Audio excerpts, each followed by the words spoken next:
जड़ें मुखिया को अपनी ओर खींचने लगती है। मुखिया पेड़ के तने में समाने लगता है। नहीं नहीं, अरे मैं इस पेड़ में नहीं समा सकता, अरे मुझे छोड़ दो, अरे बचाओ बचाओ। तुमने लालच किया है मुखिया, इसलिए तुम्हारे लालच का अब यही परिणाम है। तुम पहले ही गांव वालों को बहुत लूट चुके हो और अब तुम उनका हक भी छीनना चाहते थे। तुम्हें अब यही सजा मिलेगी। मुखिया तड़पते हुए हमेशा के लिए पेड़ में समा जाता है। इसके बाद अर्जुन वो धन लेकर अपने गांव लौट आता है। गांव के चौपाल पर शंकर बैठा फूट फूट कर रो रहा होता है। अर्जुन को धन के साथ देखकर वो दौड़कर उसके पास आता है। अर्जुन, अर्जुन देख देख, मेरा बेटा बहुत बीमार है, मेरे पास उसके इलाज के लिए पैसे तक नहीं है। तेरे पास इतना धन है बेटा, थोड़ा सा धन दे दे ताकि मैं अपने बेटे को बचा सकूं। हाँ, मैंने तेरे साथ बहुत गलत किया, पर मुझ पर मेहरबानी कर दे अर्जुन, मुझ पर मेहरबानी कर दे। आप परेशान मत होइए, ये सब धन आप लोगों की ही अमानत है। रुको, मैं अभी देता हूँ। अर्जुन बिना किसी द्वेष के संदूक से कुछ सोने के सिक्के निकालकर शंकर को दे देता है। अर्जुन, मैंने तुम्हारे साथ कितना गलत किया, फिर भी तुमने मेरी मदद की। तुम्हारी वजह से आज मेरे बेटे की जान बच जाएगी। तुम सच में नेक इंसान हो। शंकर वहाँ से चला जाता है।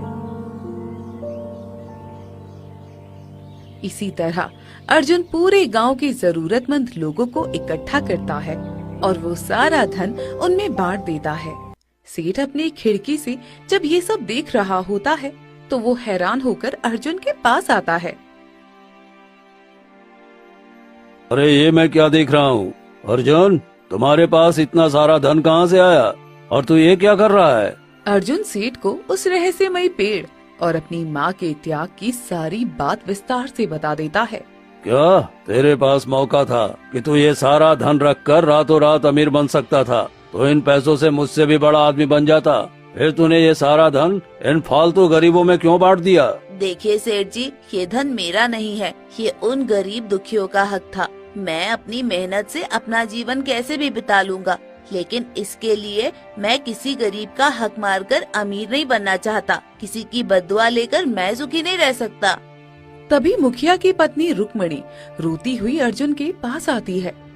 अर्जुन, मेरे पति को बचा लो, मैं तुम्हारे सामने हाथ जोड़ती हूँ। वो पेड़, वो कोई साधारण पेड़ नहीं है, वो तुम्हारी माँ है, तुम्हारी बात जरूर मानेगी। मेरा उनके सिवाय इस दुनिया में कोई नहीं है बेटा। फिर अर्जुन धीरे धीरे उस विशाल पेड़ के पास जाता है। हवा ठंडी हो जाती है। कुछ ही देर में गांव के लोग पेड़ के पास पहुंच जाते हैं। तभी मुखिया की पत्नी आगे आकर उस पेड़ से क्षमा मांगती है। हे पेड़ की देवी, मैं आपसे भीख मांगती हूँ, मेरे पति और गांव वालों को छोड़ दो।